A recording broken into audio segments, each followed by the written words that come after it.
yig'lagan bola sizda o'sha ochki taqib, a? Ya o'zi rostdan ham bunday qilib ko'rdimi yo o'qilib ordinglar menda? Ko'rdimi? So'raymiz borib. Bu nima mo'yo? Ikki og'iz gapingiz bo'lsa. Avvalambor assalomu alaykum hammaga.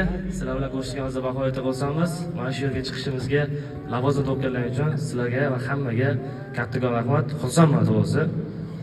Yig'lagan temaga keladigan bo'lsak, u yerdagi vaziyatni faqat xolis o'zim bilaman. Yig'isi lekin u uchun bo'lmagan. Boshqa narsa uchun edi, u talqinib boshqacha o'tib ketib qoldi. Shuning uchun odamlar tushunchasi sal neto'g'ri bo'lib qoldi. Mayli endi Yorug'ullo oldinda hammasi yaxshi. Mana ham Jonisingizga qiziqaman, ko'rsam yig'lab olardim misolda. Eng yaxshi ko'rgan futbolistingiz? Rafinha bo'lsa kerak deb o'yladim men ham lekin. Rafinha Joningiz sog' bo'lsin. Tashqariga turib Realchilar bizamiz. Endi davom etamiz.